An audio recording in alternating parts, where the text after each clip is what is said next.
Selamat sejahtera, nama saya Nisha, nombor matrik A176661. Sekarang saya akan terangkan tentang cost structure. Apa itu cost structure? Cost structure ini adalah kos yang dikeluarkan untuk menjalankan modal perniagaan. Kos ini dapat dikira dengan sangat mudah apabila kita belajar mengenai sumber utama, kegiatan utama dan perkongsian utama. Terdapat dua jenis cost structure. First adalah cost driven dan value driven. Cost driven adalah harga jualan boleh berkait rapat dengan jumlah kos penghasilan sesuatu produk dan perkhidmatan. Sebagai contohnya, kos bahan mentah yang digunakan untuk menghasilkan makanan nasi ayam. Contoh nasi ayam di gerai biasa dan di hotel adalah sama. Walaupun kos bahan mentah yang sama, tetapi kos struktur di gerai biasa adalah rendah menyebabkan harganya juga rendah. Sebab kos yang digunakan untuk gerai biasa adalah rendah berbanding dengan hotel yang istimewa yang ada 5 star, 4 star, ada image yang tinggi untuk hotel. Oleh itu, value driven di hotel itu adalah persepsi masyarakat ikut nilai. Apabila kita beli makanan di hotel, memang mahal. Harganya boleh dicapai sehingga RM20 sebab persepsi masyarakat di hotel adalah tinggi berbanding dengan gerai biasa. Itu adalah maksudnya. Itu saja daripada saya. Terima kasih. Selamat sejahtera semua. Saya Adriana dan saya akan menerangkan secara terperinci mengenai jenis cost structure. Terdapat dua jenis cost structure. Yang pertama adalah cost driven. Ia merupakan objektif untuk mengurangkan kos seberapa banyak yang mungkin.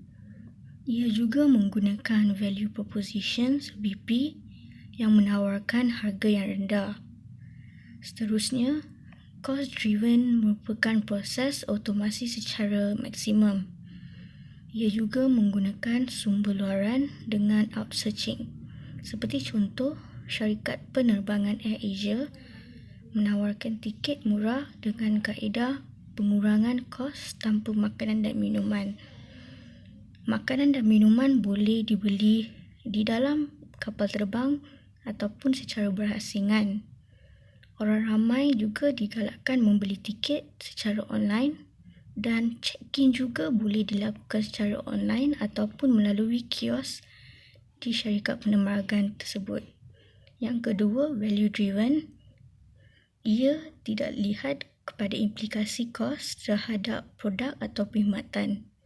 Fokus utama value driven ini adalah untuk pembinaan kepada nilai yang ditawarkan. Ia juga merujuk kepada tawaran nilai yang lebih premium. Contohnya, hotel-hotel berkelas tinggi seperti 5 bintang ataupun 6 bintang dengan fasiliti mewah dan perkhidmatan yang eksklusif. Terima kasih. Hai, Assalamualaikum warahmatullahi wabarakatuh. Nama saya Muhammad Faisal Najmi bin Hud, nombor matrik A175306. Hari ini saya akan membentangkan pasal tajuk ciri-ciri BMC cost structure. So dalam BMC cost structure ni ada 4, iaitu yang pertama ialah fixed cost, kos tetap. Fixed cost ni dia kos sama walaupun berbanyak produk yang kita keluarkan, dia punya kos dia masih sama. Contoh dia macam sewa bangunan. Yang kedua, variable cost, iaitu kos boleh ubah. So kos ni dia bergantung kepada berapa banyak produk atau perkhidmatan yang kita hasilkan. Contoh dia macam semakin banyak produk kita hasilkan, semakin tinggi kos tu. Yang ketiga, iaitu economies of scale. So kalau yang ni kelebihan kepada perniagaan jika macam mengeluarkan produk dengan kuantiti yang lebih banyak. So contohnya macam kos barang mentah akan dapat dikurangkan kalau macam kita order dengan banyak. So yang terakhir iaitu economies of scope. So kalau ini kelebihan jika skop operasi tu dia lebih besar atau lebih banyak pelanggan. So contohnya macam perkhidmatan call center, infrastruktur dia sama, boleh digunakan kepada pelanggan berlainan tanpa perlu dia melabur untuk buat call center yang lain untuk pelanggan yang lain. So saya rasa itu saja, saya akan serahkan kepada rakan saya untuk terangkan pasal revenue stream. Okay, itu saja. Terima kasih. Assalamualaikum warahmatullahi wabarakatuh dan salam sejahtera. Nama saya Dina Akmal bin Rosli. Nombor matrik A1759697.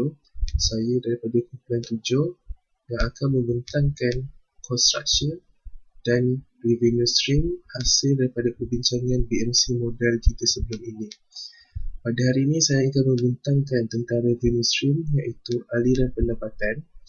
Aliran pendapatan merupakan pendapatan yang boleh dijana oleh sesebuah syarikat ataupun perniagaan melalui produk dan perkhidmatan yang disasarkan kepada segmen pelanggan. Aliran pendapatan boleh dibagi pada dua kategori iaitu pendapatan yang diperolehi hasil daripada penjualan produk atau perkhidmatan dalam satu pembayaran ataupun usaha. Manakala lagi satu merupakan pendapatan berulang yang diperolehi hasil daripada pembelian produk ataupun perkhidmatan oleh pelanggan. Jika kita dapat lihat pada kategori pertama, pendapatan yang diperolehi sekaligus ia seperti perniagaan yang umum iaitu penjualan barang ataupun perkhidmatan. Manakala kategori yang kedua, pendapatan yang diperolehi secara bulangan, kita dapat melihat sebagai contoh daripada syarikat Astro iaitu mereka mengenakan pembayaran langganan secara bulanan kepada pelanggan Astro itu sendiri, dan demi untuk menjaga kebaikan mereka juga mengadakan promosi ataupun pengiklanan supaya pelanggan lebih tertarik untuk membeli ataupun melanggan. Baiklah, saya Muhammad Hafiz dari kumpulan 6 akan menceritakan tentang revenue stream. Okey, untuk revenue stream, setiap revenue stream boleh mempunyai beberapa mekanisme harga yang berbeza. Maka mekanisme harga yang kita pilih membawa kepada perbezaan ketara kepada revenue stream yang akan dijana. Terdapat dua jenis mekanisme harga yang digunakan pakai. Yang pertama ialah fixed pricing ataupun harga tetap. Yang kedua ialah dynamic pricing ataupun harga dinamik. Okey, terdapat perbezaan antara kedua-dua ni. Untuk fixed pricing, yang pertama ada list price ataupun bermaksud harga tetap bagi setiap produk ataupun perkhidmatan. Bermaksud harga produk tersebut adalah tetap.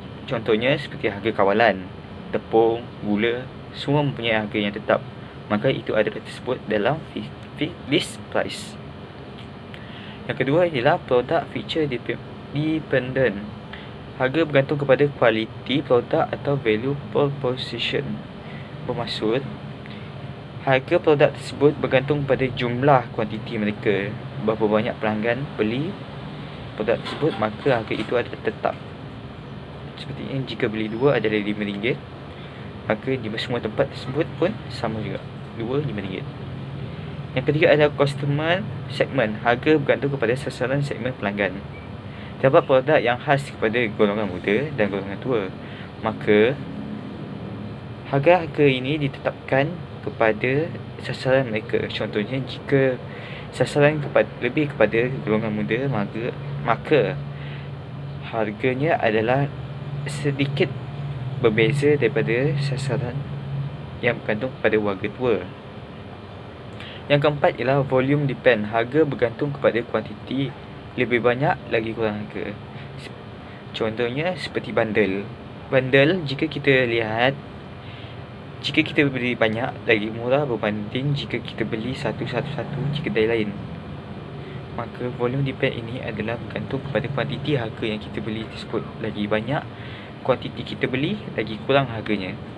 Okey, untuk dynamic pricing ataupun harga dinamik, yang pertama adalah no margin ataupun harga boleh dirunding. Terdapat kedai yang mempunyai barangan yang boleh dirunding seperti kedai pajak, barangan yang boleh merunding harga berapa banyak kita nak menjualnya. Yang kedua ialah yield management. Harga bergantung kepada inventory atau waktu pembelian. Contohnya nak tempah bilik hotel. Jika kita tempah pada hari ini, harganya berbeza jika kita tempah pada minggu lepas, kerana jika kita tempah awal lah, harganya lebih murah daripada kita tempah on the spot ataupun pada masa itu. Yang ketiga adalah lead time market ataupun harga bergantung kepada permintaan dan penawaran ataupun supply dan demand. Untuk yang ni khas kepada harga minyak, kerana harga minyak dikawal sepenuhnya oleh Amerika Syarikat, maka harga ini bergantung kepada harga minyak dunia, iaitu supply dan demand kita. Yang keempat adalah auction atau lelongan. Terdapat lelongan yang menetapkan satu harga, tetapi jika kita ingin membelinya, kita harus menetapkan harga yang lebih tinggi daripada harga yang dilelongkan. Maka terdapat perbezaan harga daripada segi barangan dan segi lelongan yang akan dilakukan. Maka itu adalah perbezaan antara fixed pricing dan dynamic pricing. Terima kasih. Hai, saya Nur. Jadi hari ini saya akan menerangkan tentang BMC, revenue stream di dalam BMC, di mana revenue stream ataupun dikenali sebagai aliran pendapatan merujuk kepada pendapatan yang boleh dijana daripada produk dan perkhidmatan yang disasarkan kepada segmen pelanggan pilihan. Dalam BMC terdapat dua kategori revenue stream, iaitu pendapatan daripada pembayaran atas produk dan perkhidmatan dalam satu pembelian atau urus niaga. Dan yang kedua, pendapatan berulang dari satu pembelian produk atau perkhidmatan. Seterusnya adalah bagaimana untuk menjana revenue stream. Yang pertama adalah asset sale, di mana penjualan barang. Kita boleh menjual apa sahaja barangan dan kita boleh menjana pendapatan daripada hasil pembelian atau penjualan tersebut. Dan yang seterusnya adalah usage fees ataupun bayaran perkhidmatan, di mana kita mendapat perkhidmatan daripada telco ataupun macam kita menggunakan data internet. Itu merupakan perkhidmatan yang merujuk kepada usage fees. Yang seterusnya subscription fees ataupun langganan, di mana bayaran terhadap penggunaan perkhidmatan yang berulang atau berterusan. Contohnya bayaran escrow setiap bulan, bayaran bil-bil, memberships, bayaran online game. Itu merupakan sebuah langganan yang dapat menjana aliran pendapatan. Seterusnya adalah sewa. Contoh sewa ini kita boleh sewakan apa jua aset seperti rumah, kereta. Sewa beli untuk gadget seperti model terkini, contoh iPhone, Samsung. Ini juga dalam kategori sewa, menyewakan sesuatu untuk apa-apa jua perkhidmatan. Dan yang seterusnya adalah perlesenan. Kita juga boleh menjana revenue streams dengan melesenkan harta intelek ataupun intellectual property kepada pihak lain.